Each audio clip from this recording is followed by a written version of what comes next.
It's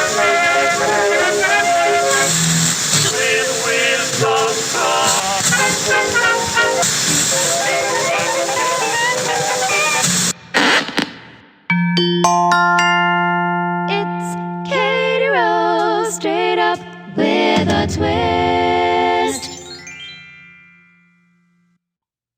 What's up, humans? Today we're going to be talking about what it's like to be an empath. And to be frank, I looked into this purely for my own edification. And it's just something that I feel people throw around lately, as well as the word narcissist. So I'm one of those people that just because other people are saying it, I don't just throw it into my vocabulary. I actually take the time to look into it because I want to be right. I don't want to just label people. I want to make sure, neither do I want to just label myself, like give myself a condition that nobody gave me. But it is important, I think, that people are starting to identify and acknowledge specific traits, personality traits, and things like that about themselves. In identifying these things, I think the goal is to help other people understand us and, like anything, for us to feel justified in the way that we're feeling and to not feel alone. And I think that goes with many conditions.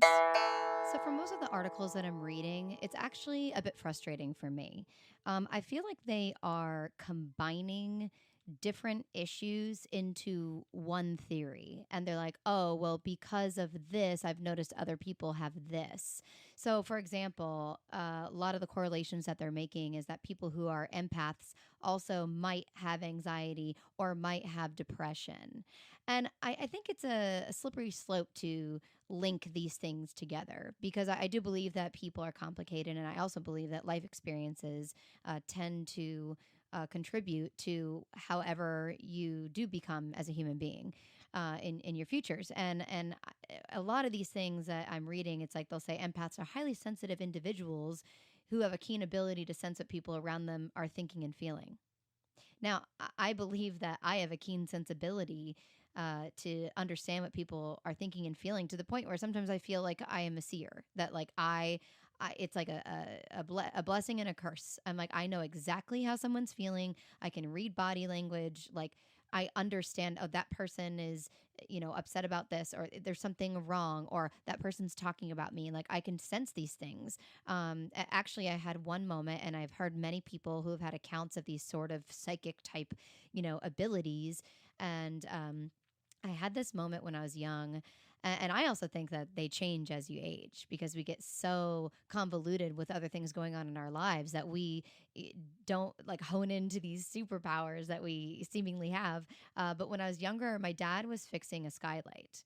And of course, you could look at this situation and go, well, that was just probably like a really good prediction. But it wasn't that. It was a sense that came over me right before it happened. But my father was up on a ladder, high up in the air, and I looked and I saw him in my brain fall.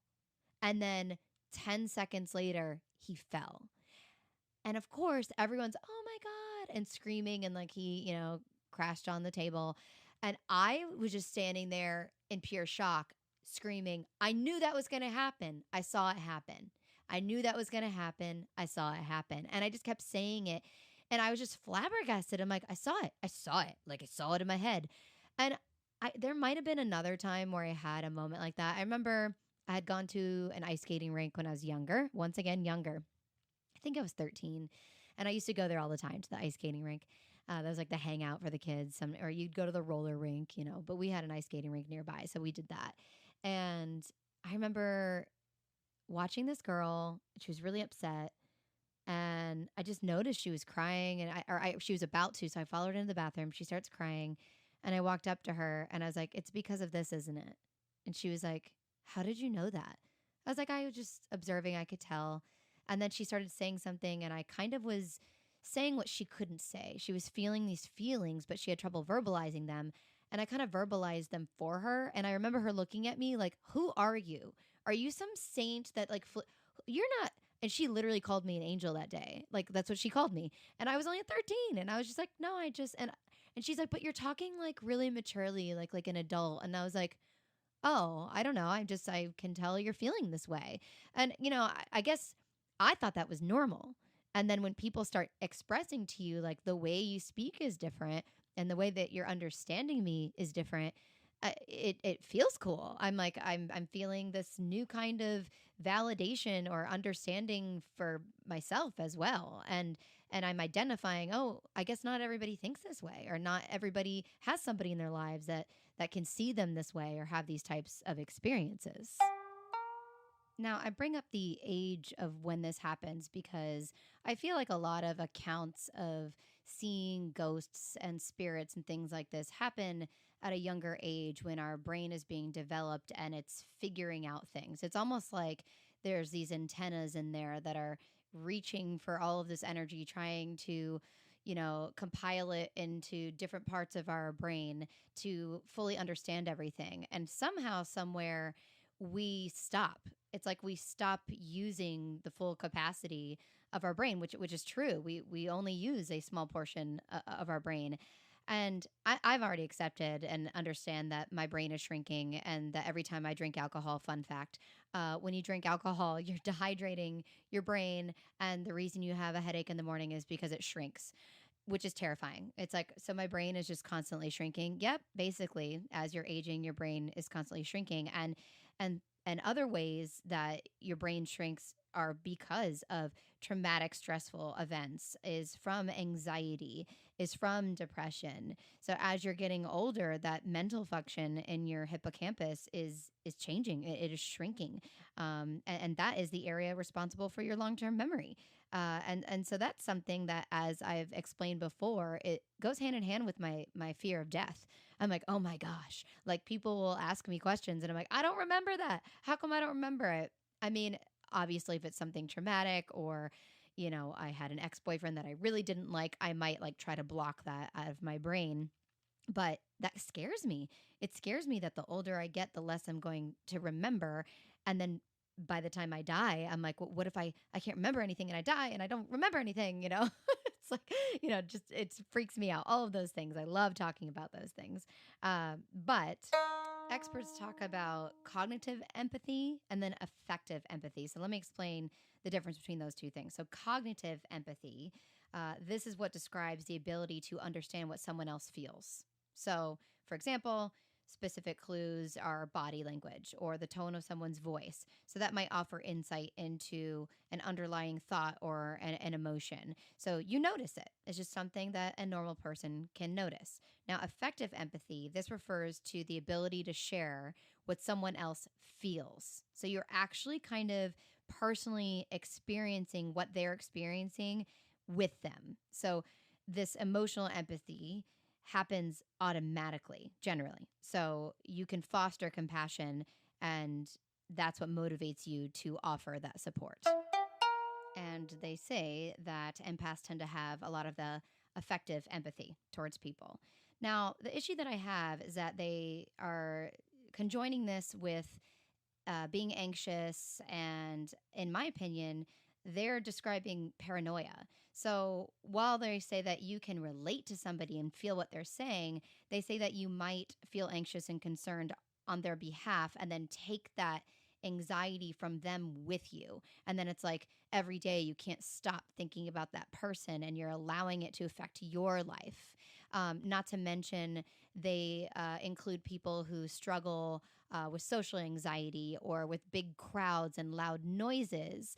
And I'm like, well, now you're talking about sensory issues and social anxiety. And I don't like that they're lumping all of these things into one thing, because I truly believe that they are separate. And while they say, oh, but we've got this many people in a study and it correlates, I'm like, that's kind of anecdotal in most of the studies that I'm reading.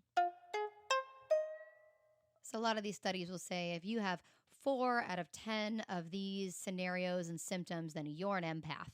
But it's kind of like when they talk about the love languages, right? When psychologists talk about that and they kind of put you in a box. I'm like, I'm kind of a little bit of all of these things, depending on my mood. Maybe I want to be touched. Maybe I want quality time. Maybe I just want to be left alone. Maybe I feel like cleaning to show you that I care, acts of service, so it frustrates me that they kind of are clumping all of these things together. And your cocktail of the day is the hemlock, famously known as the poison that killed Socrates. This drink includes 2 pieces orange peel, 2 vanilla beans split in half, 2 sugar cubes, 4 dashes bitters, 4 ounces of bourbon, and 2 orange slices for garnish. But if you're anything like me, you'll omit those 2 sugar cubes and pour over a large ice cube. Enjoy! And so most of these studies that I found are inconclusive and are just as good as anybody's theories. I know there was a 2011 study that compared participants with high and low social anxiety and found that people with high social anxiety had more accurate affective empathy and less accurate cognitive empathy. So even when you spend a lot of time imagining how others see you, your impressions may not be accurate. And this is because they're operating from the assumption that they see the same flaws you see in yourself. And I think that's a difference. I think a lot of social anxiety, and it has nothing to do with an empath. Like I can empathically relate to somebody who has social anxiety. I'm like, okay, I understand what you're feeling. I hear what you're saying. Like you're always, someone might be looking at me wrong. It's like a paranoia as well, right? So why is that person staring at me? Maybe they're thinking this. Maybe I'm not pretty enough. All these types of different feelings. But that's not being empathic. That's understanding what somebody else is feeling. And they're almost trying to say that, oh, but when you do that and you understand what they're feeling, you take it on. I mean, it's not that great of a superpower. I mean, I'm not going to all of a sudden accumulate their issues and it's going to become mine. I know how to separate myself from it. Granted, I do care and think about people a lot. So when people do have issues, I want to solve their issues. I'm a great listener. And these are things that they've listed that empaths are, right? They're great listeners. And I like to help people. So it doesn't mean that I'm carrying all of the weight of their stress. Not all of it. I mean, it's that I care about it. I think there's a difference in putting it on yourself and being able to say, I care, what can I do to help this person? And you invest time into it. And they do say a lot of times empaths do not give themselves the time that they need. Right. So we're spending so much time caring about other people because we feel their pain, but sometimes we forget to give ourselves that understanding and love that we are capable of giving to others. So I think it's incredibly important for an empath to set time aside for themselves. Reconnect with yourself, refocus. I do yoga, and I'll listen to music.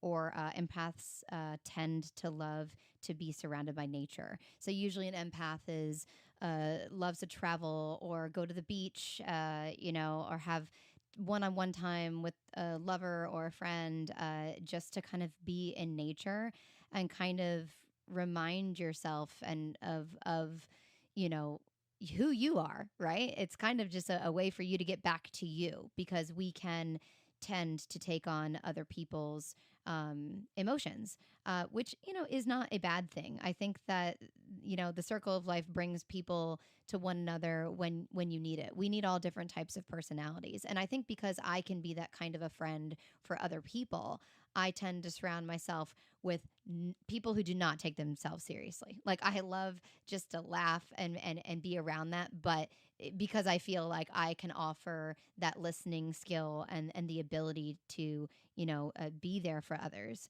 And so we do have to control how much time we spend listening to things and set clear boundaries at times, which I think everybody should set boundaries. I think that's something, especially in the past couple of years, I have learned that I'm allowed to do that and I can set boundaries for myself because I need to have an emotional separation and an emotional break. Now, the benefits, like I said, we are good friends, great listeners. We show up for friends in times of need. Empaths are big hearted, they are generous, they are highly intuitive, they are emotionally intelligent, they love to engage in good conversation, and they're usually passionate people.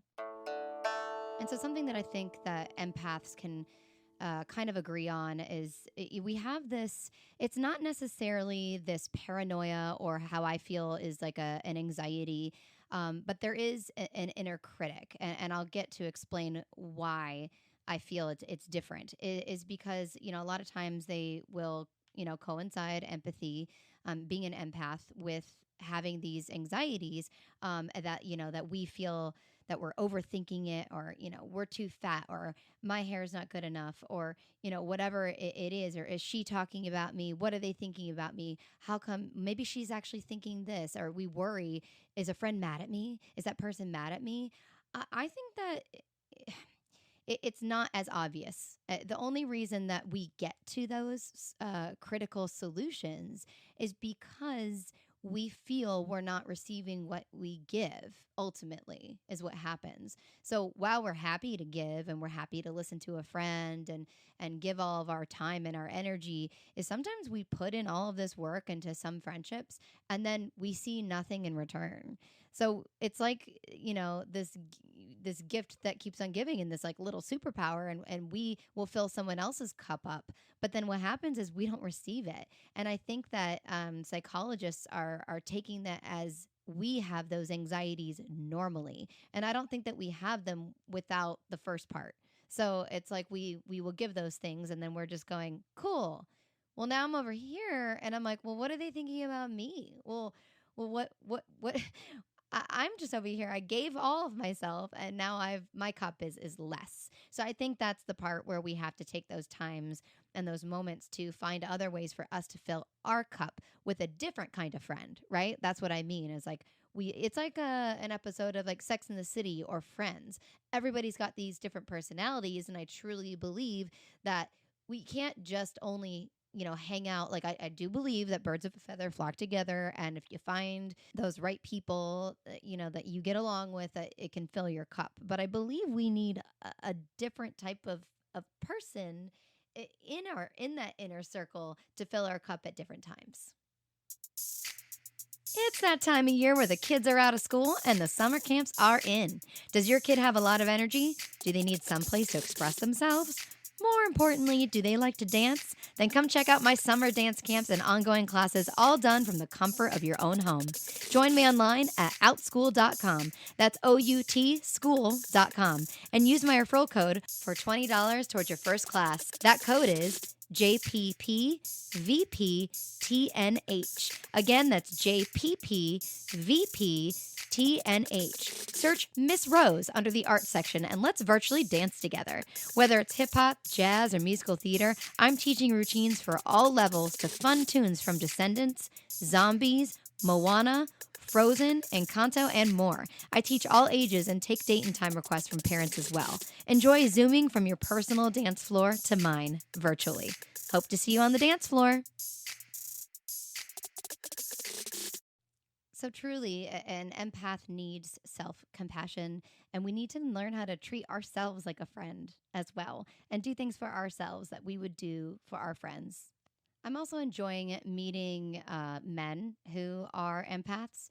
I love that in our society we've broken the mold of a man is just too sensitive. It's like I'm finding all these unicorns everywhere all of a sudden, and I can have these amazing conversations with men that maybe 20 years ago I wouldn't have been able to have. And now that men feel like they're allowed to talk about these things, I just think it's opened up a door to even find more soul connections with other people. There's also studies that have been done where empaths can relate to animals on a more visceral level. I can definitely say that is very true for me. The way that I connect with animals, all kinds of animals, it's almost like empaths, like I said, we kind of just take the time. We take the time to, focus on those things. Like my husband's like, he's getting better. And I believe, we can learn different parts of our energy and our emotions. But, he didn't grow up with animals either. So also, I believe that the way that you were brought up and your environment can help and contribute to that as well. The way that, I think that the animals can feel what you present to them as well. So if you aren't very empathic and loving, then you might have an animal that grows up to not really be so empathic and loving, right? Like because I am the way that I am, my new kitten that I have, Castle, he's so cute. Not even a year old. His birthday September 7th. But we got him after my cat Fritz passed away, and he is so lovey, guys. I mean, every single morning, this cat meow. And you, if you have an animal, you kind of know they almost have these like human tonality sometimes, like hello, meow, let me in, like, and they change these different, they have these question mark tones in their meows and their barks and things like that. And sometimes cats do this like kind of bird, I call him a cat bird, I'm like bird cat, or I call him bird cat actually, but like he'll kind of mimic these sounds of the birds outside. But I gave this animal so much love, um after Fritz died. Like I gave all of it to him. And I think that's partly why he is the way that he is. I give him so much love and attention. And every morning he's up purring and massaging my neck. And then he lets me snuggle him. Like he burrows his head in my shoulder and we snuggle together every morning, guys. Every morning. It's incredible. He lets me kiss him on the mouth. I mean, this cat is just the sweetest. And I feel this like animal human soul connection with this creature, and I think it's, you give what you get and you get what you give. Whether it's religion, or the environment that we grow up in, I really do think it all comes down to love and how you express love. And there are these studies done on small children where they are left in a room by themselves and they are not touched at all for weeks, for months. And it's torture. And we need touch. I listened to another podcast about nuns who weren't allowed to touch each other. And they needed that. And when they finally received, they're like, oh, Mother Teresa said, and you only can touch a baby if it needs to be touched for health reasons, but not to hug it or give it love. And I'm like, oh dear, like a lot of these religions and cultures are cultish, right? And we're forgetting our basic instincts and we need to be touched. Like if you are a single person, think about the last time that you were touched. Like, and it's not sexual. It's just we need these physical things. We need these reminders of love, constantly. And I think we forget some people are lacking that in their lives. And as much as we want that for the world, some people aren't receiving it. And that's why we have these, mental issues and things like that. But empaths seek that. We seek that love, that natural nurturing. And so, with the recent shootings, when people say you need God in your life, sometimes I'm like, you just need love. So, if you haven't touched anyone in a while, get out there and touch somebody. I'm going to get in trouble for this, aren't I? Well, Miss Rose told me to go out and touch somebody. So, go to a bar and just touch a random person. Get consent, guys. Get consent. On the very real topic of empathy and what we invite into our world, into our circle, into our bubble, I have certainly been a victim of inviting the wrong people into my life, and I've had to learn from it. And that is not my superpower because my heart wants to always help, right? And it's also intriguing, right? So I'm intrigued by the psychology of people and I want to listen and I want to help, but I also put myself in situations that are not good. And I have other friends who have been like, why are you still friends with this girl? Or why are you still hanging around this person? And I am like, I don't know. You're right. It's hurting me and I'm now being hurt by this person. We tend to I dated a narcissist. And if I had a degree and had gone to college for psychology like I wanted to, I would probably diagnose him with personality disorder and sociopathic tendencies, truly. And I think I just was so intrigued by his obsession with wanting to stay with me, even though I kept trying to break up with him.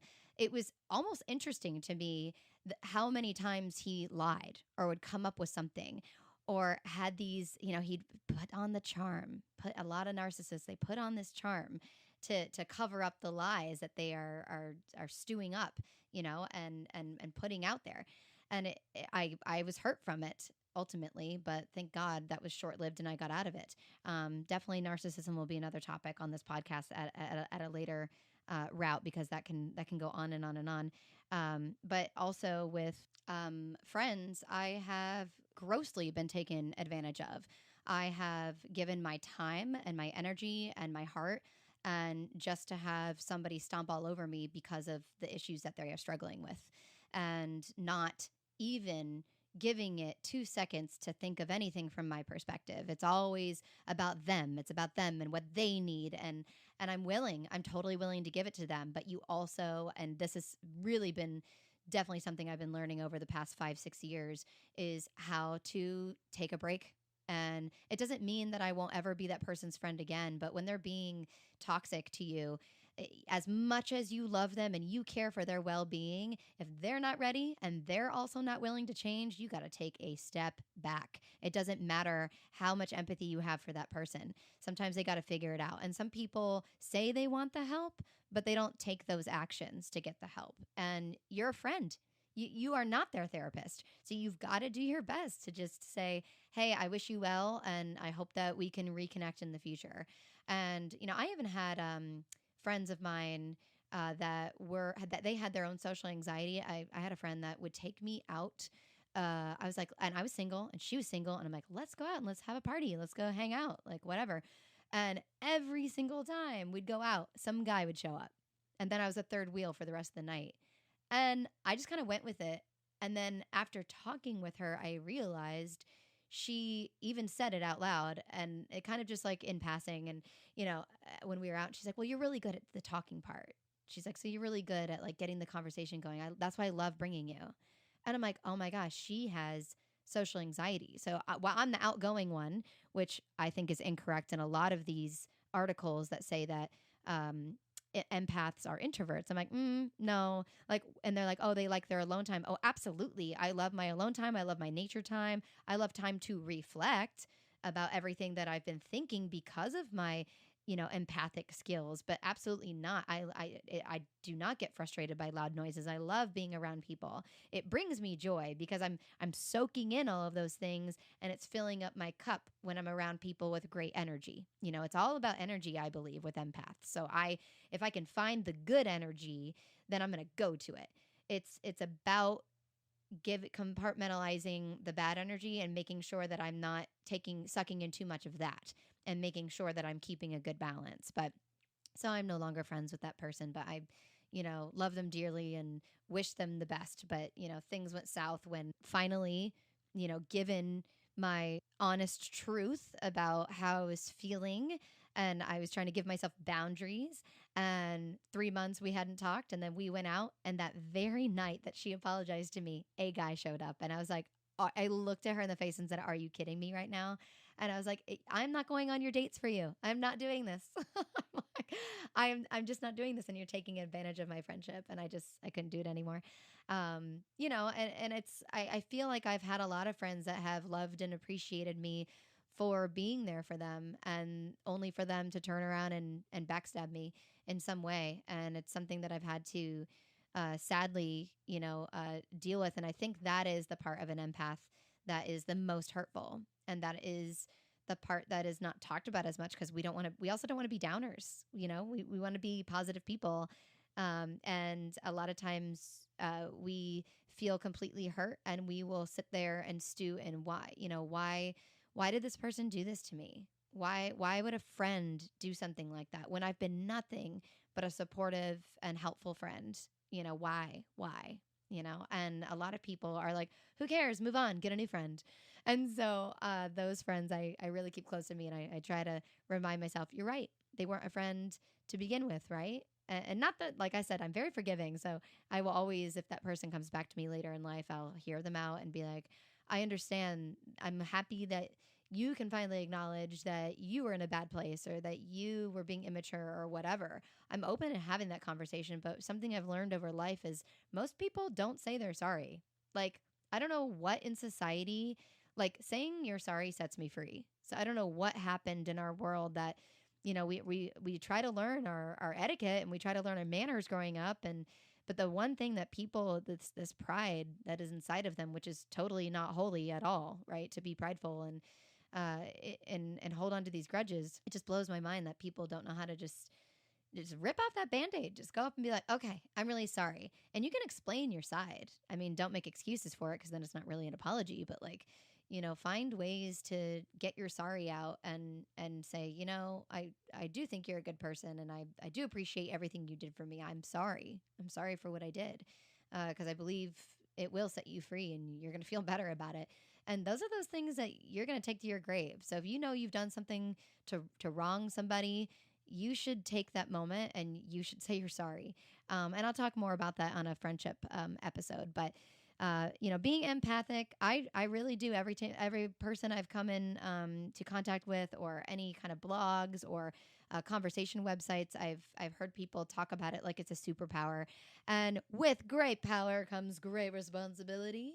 And I think when you're an empath, you have to be sure to set those boundaries. And you also sometimes empaths, I believe, can be overly honest. I'm very honest, if you haven't noticed from the past few episodes. And I have to check myself sometimes. And I always have to remember that when I'm speaking to certain people, that they might not be able to handle the honesty, and to sometimes come in with a little bit more awareness and be a little bit more careful in the way that my approach is towards people.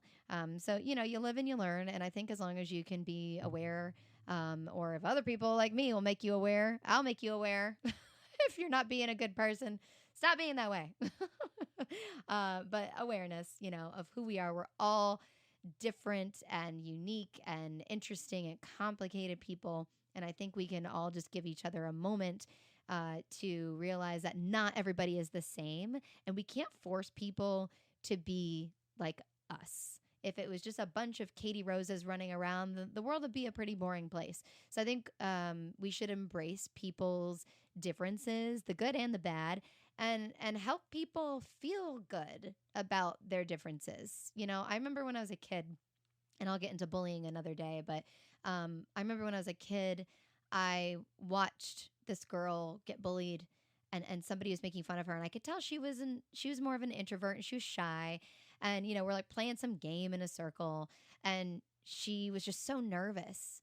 And there's this moment that happens in real life all the time, and the people that have noticed that I do it, I hope they can appreciate it. But sometimes there'll be like a quiet moment where someone says something, and if no one says anything, then people like give each other eyes, and they make that person feel stupid because they said a quote unquote dumb thing. Okay.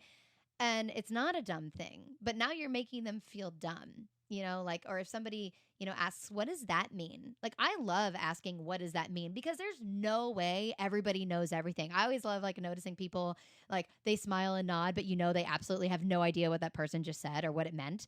And I'm that person that in that circle will be like, oh yeah, totally. Oh, all it means is this. Or I'll jump in because I can tell they feel awkward. And I wish more people did that, so that that person's not left there hanging to look like a fool. Be that person that jumps in and doesn't let that person feel stupid. Make people feel invited. And I think that is something that I've always strived to do, is to make you feel invited to my circle. There's no dumb questions in the Katie Rose circle. You are welcome. So bring your dumb questions, because more than likely you can teach me something that I didn't know either. And I think that's really what the world is about, is listening and inviting and being willing to hear other people's sides, and the way that they're built is interesting, and just be open to like understanding like, oh wow, they think like this, and even if they process information differently, I think that's intriguing as well. The way that person is built, the way they process information might not be the same way that you process information. So I believe that there's room in every story for a better ending. So I wanted to leave you with a few more quotes for this evening. Humans create energy by converting thought into matter. What limits us is our willingness to try.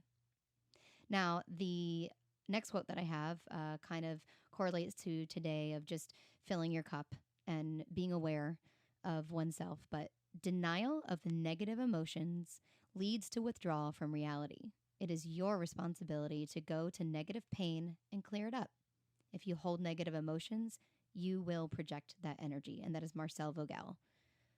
But yeah, I really do feel like sometimes we don't realize the value of a moment until it's a memory, and we need to be better about engaging with others and appreciating the present time and using our powers. So if you are an empath, use that power. If you are a comedian and you can make, the whole room come down and you're really good at just keeping up the good vibe, do that, and find those things that make you you, and be that all the time, because I guarantee that you are special, you are unique, and we all need each other's powers to get through this crazy thing called life. All right, humans, this has been Katie Rose, served straight up with a twist. Thanks for listening, and enjoy your hemlock cocktail over the weekend. But don't shrink your brain too much, because I'll need you for the next episode. Talk to you then. Catch my follow-up Fridays on YouTube, where I respond to your YouTube comments on any thoughts or questions relating to each week's episode. It gives you a chance to have a more intimate conversation with me and opens up the door to new topics. Find me at my YouTube channel, Katie Rose, straight up with a twist. And remember, if you're thinking it, I'm probably talking about it. This podcast is produced, hosted, and edited by Katie Rose, a Rosebud production.